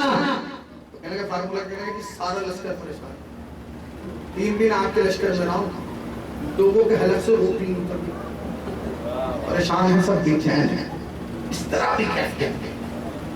अच्छा ने कहा क्यों इन्हें मौत आ रही? अबे बेहतरीन खिला रहा हूँ, बेहतरीन पिला रहा हूँ, ऐशो आराम का इंतजाम है, कहने के लिए परेशान है। तो कहने की परेशान इसलिए क्योंकि आपने कल का ऐलान किया कि कल जाएंगे हम अली के खिलाफ, कल मैदान में उतरेंगे, कल हरकत होगी, कल काफिला यहाँ से चलेगा। तो कहेंगे तो 1 हफ्ते पहले का ऐलान है, कहेंगे इसलिए तो 1 हफ्ते से सो नहीं पा रहे। तो कहेंगे कि अली से डर रहे हैं, कहेंगे डरने वरने की बात नहीं है। तो फिर कहेंगे ये कह रहे हैं कि कल है बुध, कल है बुध, और कल का बादशाह ने ऐलान किया कि कल चलेंगे। अगर कल है बुध, कल गए बुध में, तो हमारे जुमे का क्या होगा?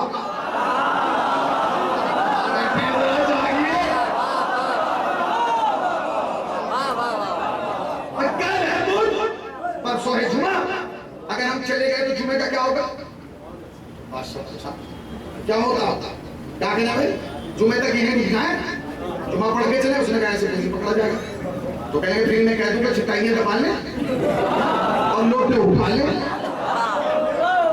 भाई चटाइयां दबा ले और लोटे उठा ले, जहां मौका मिलेगा चटाइयां डाल देंगे, वुज़ू बना लेंगे, नमाज पढ़ लेंगे।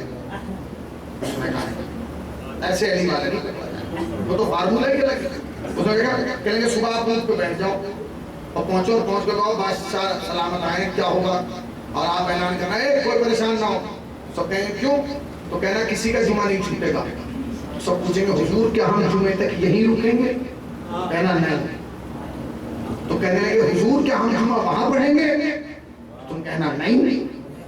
तो फिर लोग पूछेंगे कि हुजूर ना हम जुमे तक यहाँ रुकेंगे ना जुमा वहां पढ़ेंगे, तो फिर हमारे जुमे का क्या होगा। तो तुम कहना परेशान ना हो, हमने प्रोग्राम ये बनाया है कि हम जुमा बुद्धि को पढ़ेंगे। हम जुमा बोलिए बुद्धि को पढ़ेंगे। बादशाह का हुजूर देखते हैं, उसे यकीन भी रहा, कहने का मैंने हराम खिलाया तो खुद की बात कर रहा, मैं मेरे को पढ़वा दूं, इतवार को पढ़वा दूं, पीर को जिस दिन तू कहे रात को पढ़वा दूं। उसने कहा बात तेरे वालों की थोड़ी हो रही है, बात तो अली वाले को हो रही है।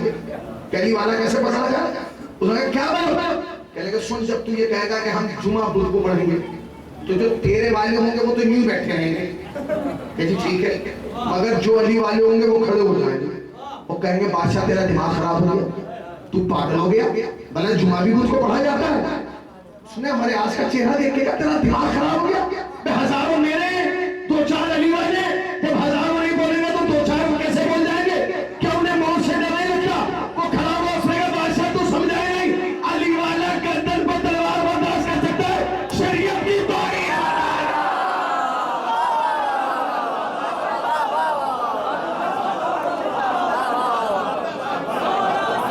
बोल के कन्ने की खिड़की खोल के सबनों मिल के बोल दे नारा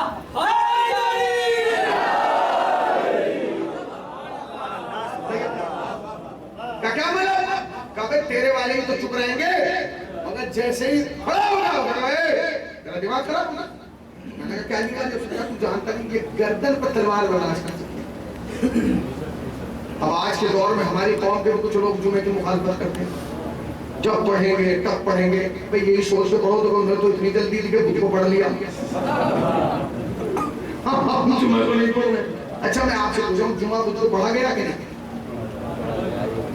नहीं तो आज मैंने कहा पढ़ा गया, भाई जुमा बुध को पढ़ा गया कि नहीं, बोलिए भाई जुमा बुध को पढ़ा गया कि नहीं।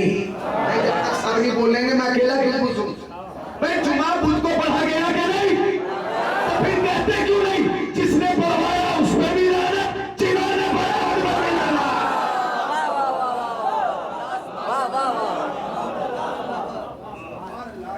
ये जिन्ना ये वाकया हंसने के लिए नहीं, मुजफ्फर साहब यही तारीख का वो मोड़ था जहां बादशाह समझ गया कि बादशाह के इनके सुरों पे यजीद जैसा बिठा दिया जाए। ये वो पॉइंट था जहां इन्होंने परख लिया कि मुसलमानों के ज़मीर इतने मुर्दा हो गए कि इनके सुरों पर यजीद जैसा शख्स मुसल्लत कर दिया जाए, और वही किया, खुद जाते जाते यजीद को बिठा दिया। अब यजीद बैठ गए। अब जो बैठे तो ख्वाजा हसनी ने एक जुमला लिखा, वो सुन लीजिए। बहुत सारी चीजें मिंबर से बयान करने के लिए नहीं होती, मगर एक लफ्ज आपको समझा देगा।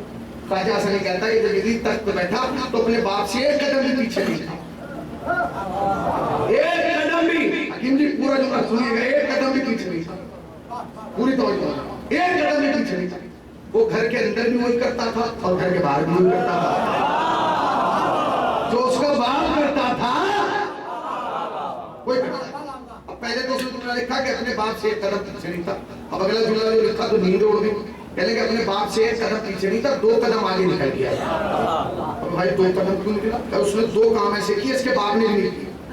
क्या किए, कहेंगे पहला काम तो ये किया कि इसने उलमा का लिबास पहना के बंदरों को मिंबर पे बिठाया और निस्बत की उन बुलंद ज़वात मुक़द्दसा की तरफ, इसके बाप ने नहीं।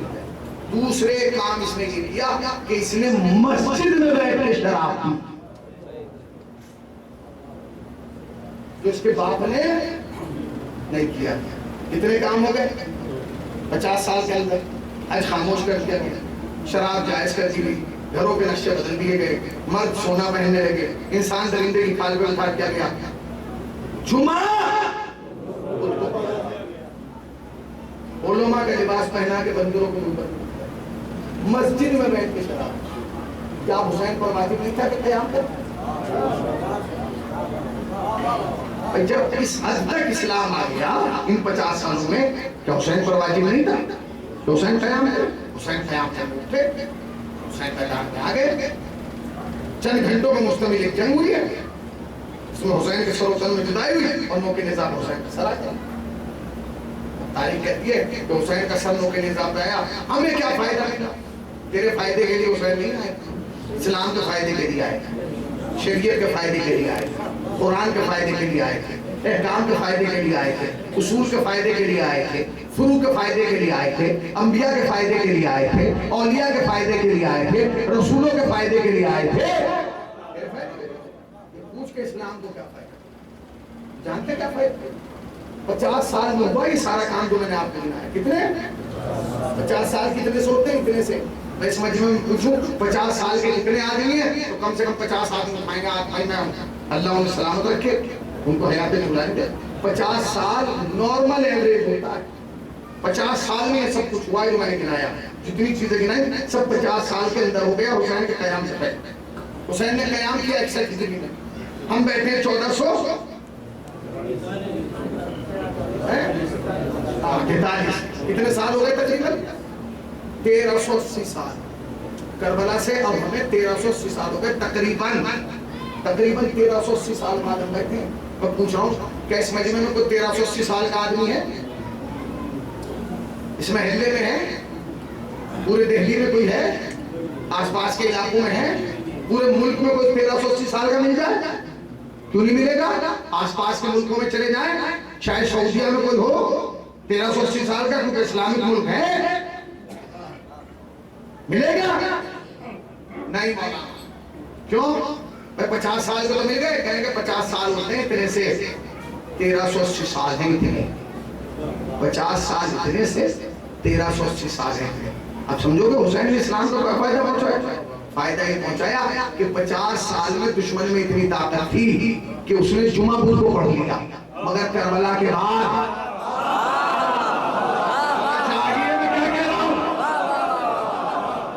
50 साल में दुश्मन में इतनी ताकत थी कि उसने जुमा, मगर करबला के 1380 साल के बाद क्या किसी के बाप में दम है जो जुमे के दिन शाम को 5 बजे पढ़ा दे?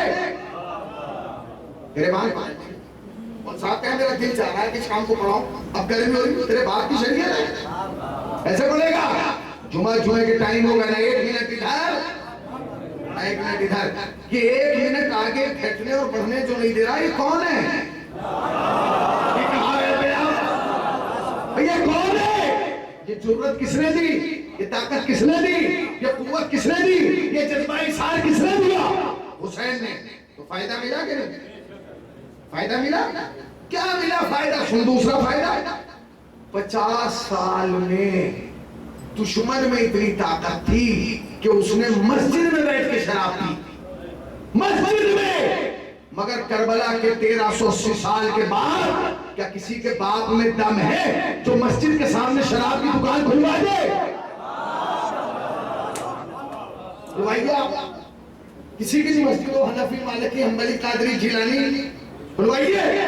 मुसलमान बाहर निकल गए, बंद कर, ये पता नहीं ये हुर्मत मस्जिद किसने दी, ये एहतराम मस्जिद किसने दिया, ये इकराम मस्जिद किसने दिया, ये मस्जिद के वकार को जिंदा किसने किया? 50 साल में तो दुश्मन ने मस्जिद में बैठ के शराब पी थी। 1380 साल के बाद जो मस्जिद के सामने दुकान खुलने नहीं दे रहा, ये तेरा बाप नहीं, हुसैन है। किसने दी है? ताकत किसने दी? आप सुनेंगे 50 साल में दुश्मन में इतनी ताकत थी कि उसने अल्लाह के घर में अल्लाह की लब्बैक बंद की है। अल्लाह के घर में भाई लब्बैक अल्लाहुम्मा लब्बैक का नारा कहाँ लगता है? खाने काबा में तो लगता है, खाने काबा के बाद थोड़ी लगता है, मस्जिद हराम में, मस्जिद नबवी में थोड़ी लगता है, मस्जिद अक्सा में थोड़ी लगता है, शहरों की मस्जिदों में थोड़ी लगता है। मगर वहां भी बंद करा दिया। ये थी उनकी पावर कि 50 साल में उन्होंने अल्लाह की लब्बैक अल्लाह के घर में बंद करा दी। मगर क्या 1380 साल के बाद किसी माँ ने वो बेटा पैदा किया जो हुसैन की लब्बैक बंद करा सके? मैंने कहा मैं जागिए, जबकि अल्लाह की लब्बैक थी महदूद, हुसैन की लब्बैक है लामहदूद। मजलिस में हुसैन की लब्बैक, महफिल में हुसैन की लब्बैक, खुशी में हुसैन की लब्बैक, गम में हुसैन की लब्बैक, बचपन में हुसैन की लब्बैक, जवानी में हुसैन की लब्बैक, बुढ़ापे में हुसैन की लब्बैक, रज़्म में हुसैन की लब्बैक, बज़्म में हुसैन की लब्बैक, हर जगह हुसैन की लब्बैक, हर मुल्क में हुसैन की लब्बैक, शहर शहर हुसैन की लब्बैक, गली गली हुसैन की लब्बैक, हर जगह हुसैन की लब्बैक। और इस लब्बैक या हुसैन पे हमें इतना यकीन है कि आवाज देगा जब भी हमें वक्त का हुसैन, कब्रों से हम पुकारेंगे लब्बैक लब्बैक या हुसैन, लब्बैक या हुसैन, लब्बैक या हुसैन। भैया फायदा पहुंचा कि नहीं? तकबीर,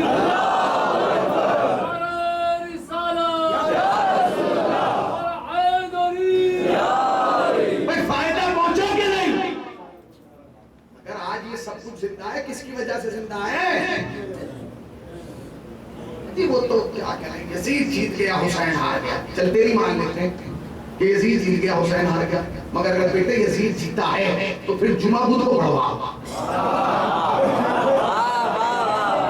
पढ़वा जुमा बुध को। ये तो नहीं हो सकता। तो याद रख, जब तक जुमा जुमे को हो रहा है, हुसैन की फतह का ऐलान हो रहा है।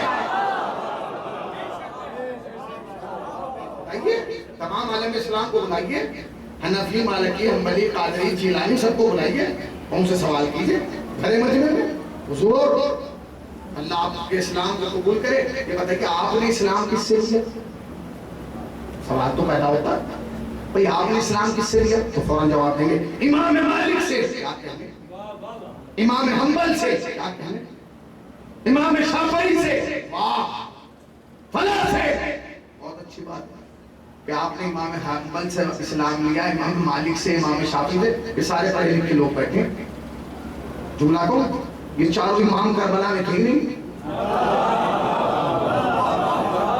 तो ये चारों इमाम तो करबला में थे ही नहीं, देखो करबला के बाद पैदा हुए, चारों करबला के बाद पैदा हुए। अब सवाल ये पैदा होता है, करबला में तो दो इस्लाम थे, एक हुसैन वाला, एक यजीद वाला, आपने किससे लिया? भाई आपने इस्लाम किससे लिया? अब एक लाइए माँ का जियाला निकाल के जो कहे मैंने यजीद से लिया, कोई नहीं कहेगा, सबके नाम के बड़े।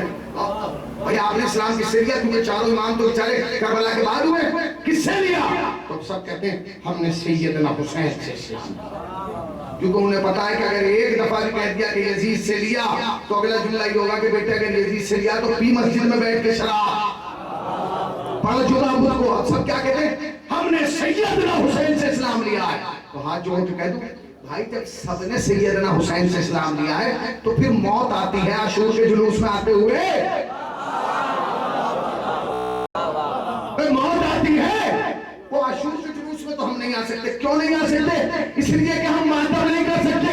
तो तुम्हें मातम करने के लिए कोई बुला भी नहीं रहा, इसलिए कि शियत की तारीख रही है कि शियों ने कभी भी हुसैन पे मातम करने के लिए किराए पे नहीं बुलाया।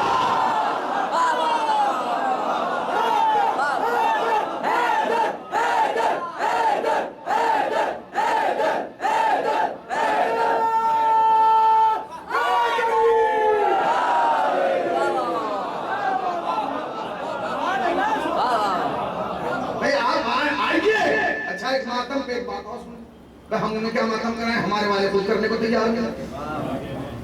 वो खुद मजलिस से पहले ऐसे निकलते हैं जैसे तीर अभी ने ड्यूटी पे जाना। भाई मजलिस के बाद कम से कम एक दो हाथ तो हाथ, ये हाथ इसीलिए तो दिए गए हैं। ये हाथ आपके हाथ नहीं है, ये अब्बास के हाथों का सत्ता है। ये हाथ 3-4 चीजों के लिए दिए गए हैं, 5वीं कोई चीज नहीं है। या अल्लाह का रिज़्क़ खाने के लिए, या उसकी तकबीर कहने के लिए, या हुसैन का मातम करने के लिए, या दुआ करने के लिए। और जो ये नहीं कर सकता फिर ये हाथ है क्यों? किसी ने कहे थे ना अब्बास की तलवार है, अब्बास के बाजू। शबीर का इनकार है अब्बास के बाजू। अब बाजू मेरे अब्बास के काटोगे कहां तक? ये सारे अज़ादार हैं अब्बास के बाजू। तो खुदा के वास्ते मजलिस के बाद तीर ना होता कि मैं तो जा रहा हूं और मैं आ रहा हूं। तो या तो मातम कीजिए, अज़ादारी की शान है। मातम जो है अज़ादारी की शान है। वो जवान नहीं है जो हुसैन के नाम पर सीने पर हाथ ना मारे। आप 5 मुंहों पे नहीं कीजिए, 2 पे कीजिए, मगर कीजिए, शान से कीजिए। लगे के वाकई अज़ादारी हो रही है तो क्या करें? वो हम नहीं आ सकते, आइए मातम करने के लिए नहीं। जब हम मातम करें तो आप हमारी बगल में रहते हैं, और जब हम सीने पर हाथ मार के गए हाय हुसैन, तो आप सीने पर हाथ मार के कहेंगे दुनिया वालों देख लो, हनफी बाद में हूँ, हुसैनी पहले हूँ, मालिकी बाद में हूँ, हुसैनी पहले हूँ, शाफई बाद में हूँ, हुसैनी पहले। याद रखिएगा, याद रखिए, दुनिया में सबसे पहले जिस शख्स ने यजीद की शख्सियत का दिफा किया और ये कहा है कि हुसैन के कत्ल में यजीद का हाथ नहीं था, वो इब्ने तैमिया था। और अब इब्ने तैमिया के बाद एक मुफ्ती पैदा हुआ, मुफ्ती तारीख मसूद, सुना आपने उसको? वो कह रहा है बैठ के टीवी पे, भाई मुझे कोई ऐसी रिवायत नहीं मिली कि जिससे ये साबित हो जाए कि यजीद हुसैन के कत्ल में जो था वो शामिल था। मुझे वो रिवायत नहीं मिल रही है। अगर आपको कमाल है, तुझे रिवायत नहीं मिल रही, हमें तेरा अब्बा नहीं मिल रहा है। तुझे रिवायत नहीं मिल रही, हम तेरे अब्बा को ढूंढ रहे हैं, अब्बा नहीं मिल रहा है। इसलिए कि बात हो रही भाई यजीद का दिफा तो उसके बेटे ने नहीं किया। देखिए आप, भाई जब यजीद के बेटे माविया सानी को तख्त दिया गया तो रिवायत का जुमला क्या है? जब उसको तख्त दिया गया और कहा बैठो, तो उसने तख्त पे लात मारी, कहने लगा मैं यहाँ नहीं बैठूंगा। क्यों? का इस तख्त के पाए खूने हुसैन से रंगीन है। हमें अफसोस तो यही है कि जिसे बेटा बाप कहने को तैयार नहीं है, तुम चच्चा बना दे।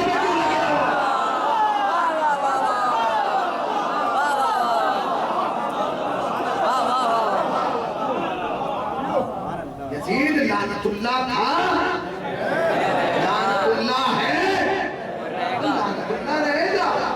यजीद पे लानत, उसके बाप पे लानत, पीर पे लानत, मानने वालों पे लानत, जो लानत ना भेजे।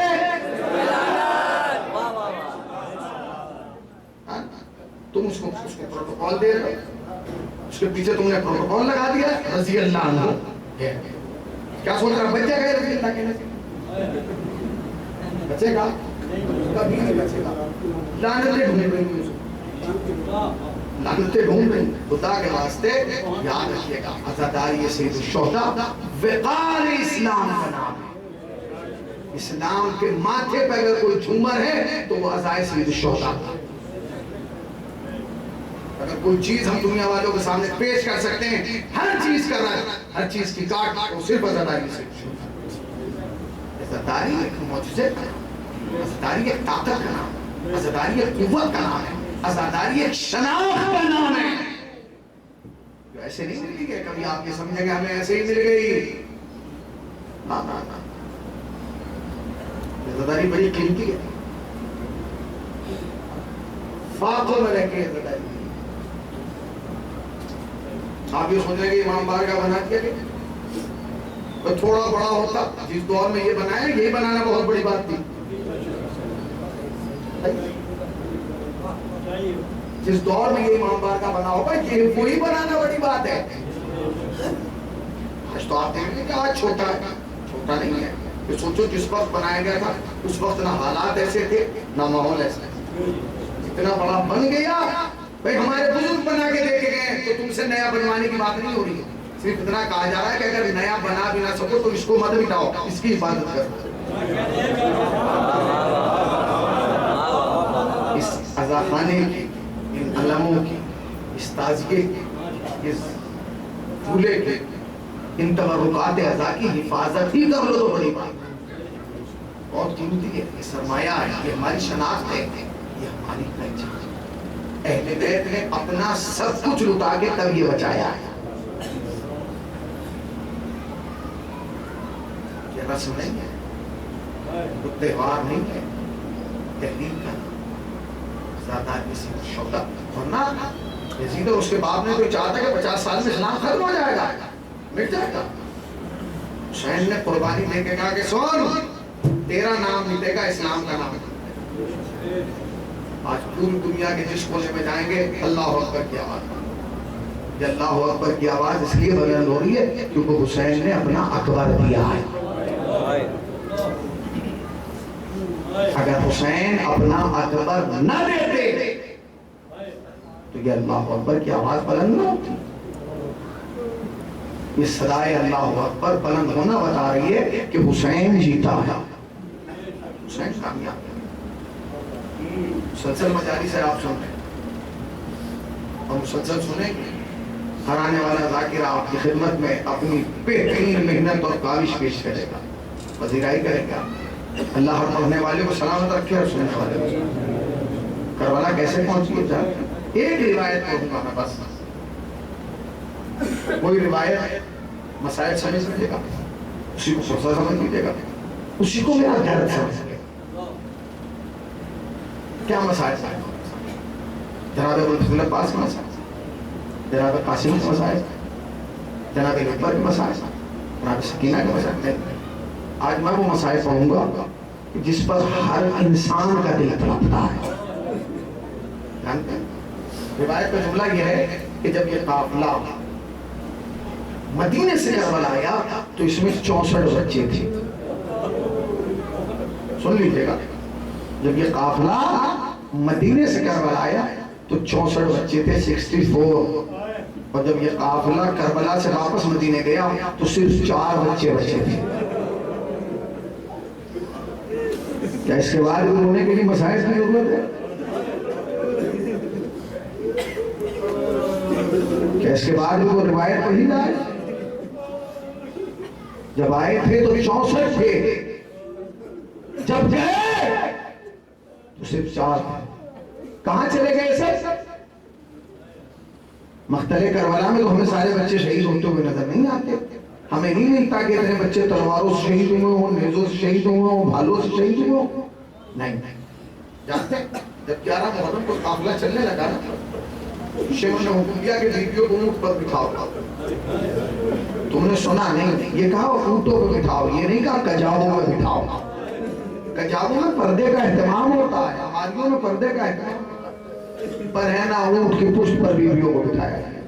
और कैफियत क्या थी? हर बीवी के हाथ उसकी गर्दन के पीछे बांध दिए गए।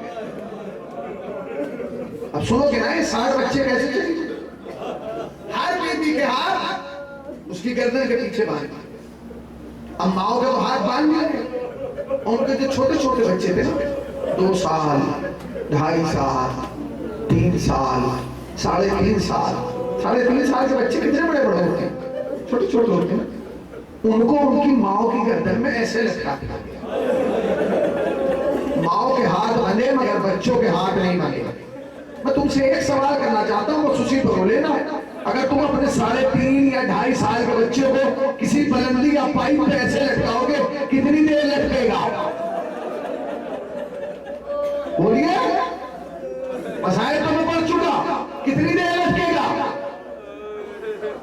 5 मिनट, 10 मिनट, 15 मिनट? उसके बाद क्या होगा? समझ गए ना? माओ के हाथ बंधे थे और बच्चों को उनकी गर्दन में ऐसे लटका दिया गया। और शिव कमीने ने हुक्म दिया, ऊंटों को दौड़ाओ। जब ऊंट दौड़ते थे तो बच्चा इस तरह से माँ के कान में कहता था, अम्मा मेरे हाथ छूट रहे हैं, अम्मा मेरे हाथ छूट रहे हैं। अम्मा कहती थी, मेरे लाल मेरे हाथ बंधे हैं, अम्मा मेरे हाथ छूट रहे हैं। बच्चे के हाथ छूटते थे, बच्चा जमीन पे गिरता था, पिछले ऊंट का भार बच्चे की कमर पे पड़ता था। अम्मा खुदा हाफिज़, ए मेरे लाल रसूल के दीन पर कुर्बान।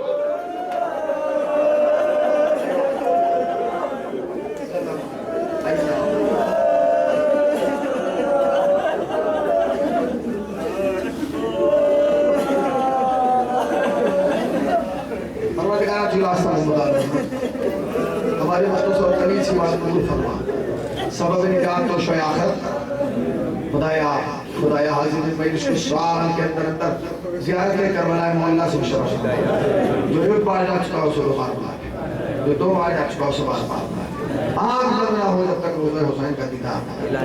मेरे अल्लाह के वास्ता उम्मत का कि जितने मुमिन इस वक्त फर्शदा में मौजूद हैं, इन्हें मांगने का तरीका नहीं अपना तुझे अता का सलीका आता है। इनकी तमाम नेक दिली हाजात को पूरा फरमा, हमारे गुनाहों को माफ कर दे, गुनाहों को माफ कर दे, गुनाहों को माफ कर दे, हमारी आक़िबत बखैर कर दे, आक़िबत बखैर कर दे, आक़िबत बखैर कर दे। ए मेरे अल्लाह उलमा हक का साया सोच बरकरार फरमा, खुदाया मकाम मुक़द्दस की हिफाजत फरमा, कोरोना नाम की वबा से आलम इंसानियत की हिफाजत फरमा, मुल्क अजीज हिंदुस्तान की हिफाजत फरमा। खुदाया आपके वास्ता मोहम्मद और मोहम्मद का इस जिक्र को हमारी नस्लों में मुंतकिल कर दे। खुदाया हमारे गुनाहों को बख्श दे, हमारी आक़िबत बखैर कर दे। खुदाया वारिस को तो बेवारिसों की तरह जिंदगी गुजार रहे हैं, वारिस ऐसी की हज़रत इमाम ज़माना के ज़ुहूर में ताजील फरमा, हमें सरकार के आवाज़ अनुसार शुमार फरमा। रब्बना तक़ब्बल मिन्ना इन्नका अंतस समीउल अलीम। मातम हुसैन।